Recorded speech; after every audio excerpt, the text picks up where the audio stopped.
ay kailangan sa mga batang manonood.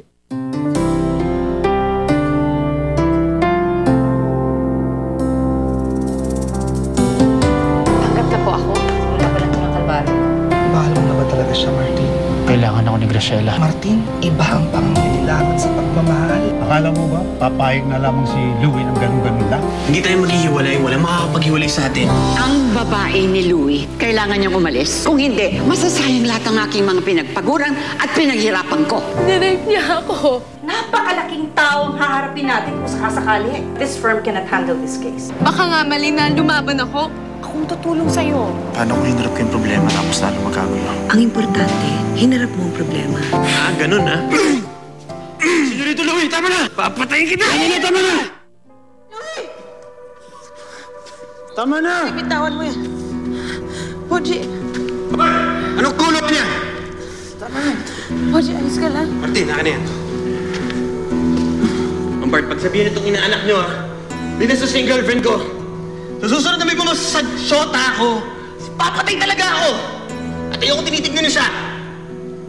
Ikaw, huwag ka naman pakilamero. Tara na nga. Tara. Let's go.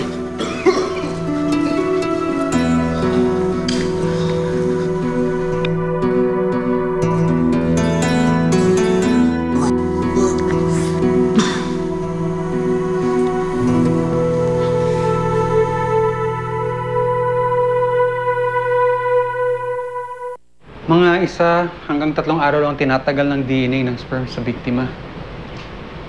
Kung mag-iisang buwan na nangyari ang krimen, wala nang makukuhang physical evidence. Bakit?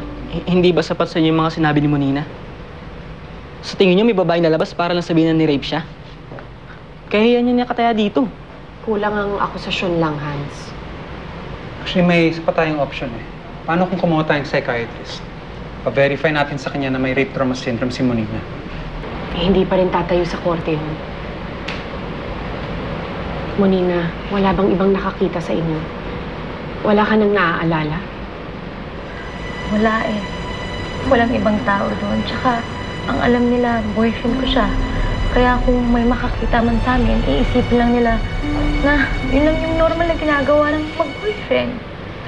Paano yan, ate? Paano natin tutulungan si Monina? Congressman makakalaban mo. Wala pang gustong tumulong sa'yo. Wala pang ebidensya. May paraan pa. Haharapin ko mismo ng gahasa sa'yo. Alam mo, ang taong guilty pwede magkaila. Pero hindi niya kayang itago yun.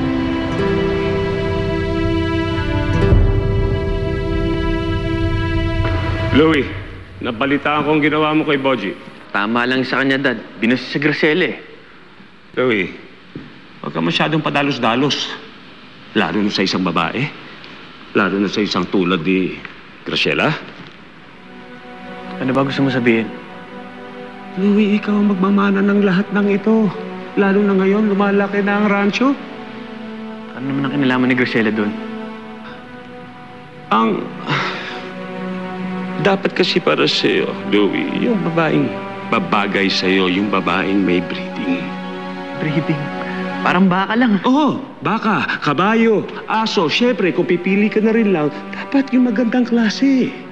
Si Graciela, ang gusto ko walang iba. Ayaw sa kanya ng lola mo, kaya ang gagawin mo, makikipaghiwalay ka kay Graciela. Tandaan mo, pamilya na una. Pamilya ba talaga? O negosyo? Negosyo ang bumubuhay ng pamilyang ito, Louie. Kung may sagabal, inaalis yun, tinatanggal.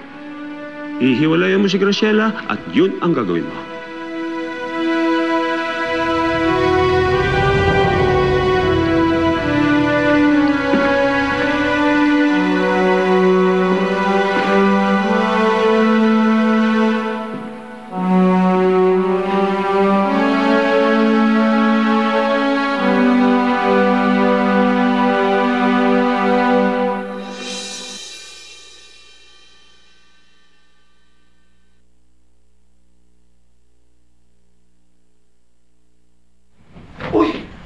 Martin, kayo na bakit tayo naantay po kung araw ka wala?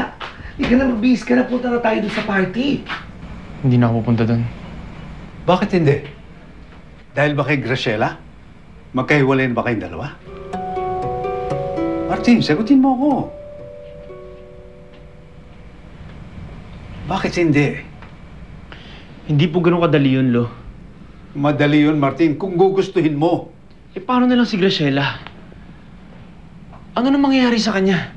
Ano mangyayari sa'yo pag naalaman ni Louie? Siguro oras na para malaman ni Louie ang totoo.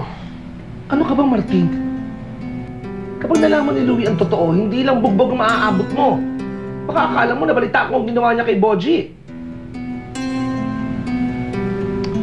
Kung talagang mali ang ginawa ko, handa akong harapin ang parusa nito. Pero kailangan ko na tanggalin sa dibdib ko to. Kailangan ko nalinisin ang konsensya ko. George, kausapin mo siya. May press con mamaya si Congresswoman kasama ang anak niya para sa anniversary ng kanilang foundation. Papunta kami ngayon doon mamaya ng crew ko. O pwede kong ibato ang tanong na yan. Gusto ko lang makita kung ano magiging reaksyon nila. Okay, no problem, friend. Pero pangako mo sa akin, exclusive ako sa scoop na yan, ha? Malaking bagay itong gagawin mo para sa akin. Kahit na anong gusto mo, payag ako. Okay, see you later sa venue. Sige, salamat. Sige.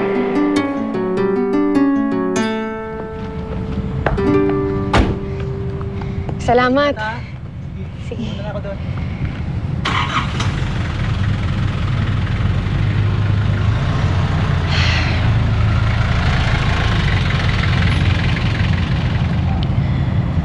Ano, handa ka na ba?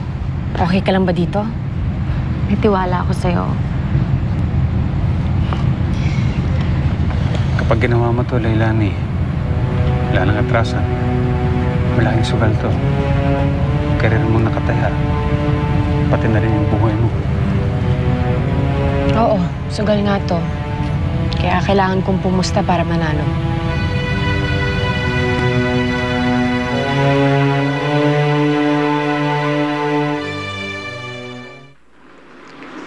Kapal na mukha nila para diktahan ako. Baka nga mas mabuti kung umalis na lang ako dito.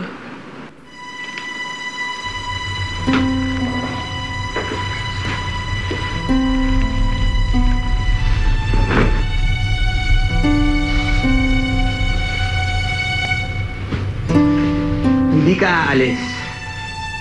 Hindi ako papayag na umalis ka. Hindi sila mananalo sa akin. Lahat ng gusto ko nakukuha ko. At yun ang mangyayari.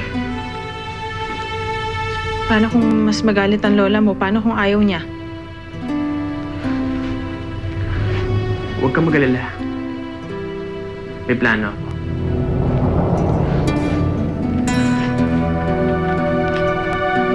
Pumunta tayo sa party. Ipapasabugin ako.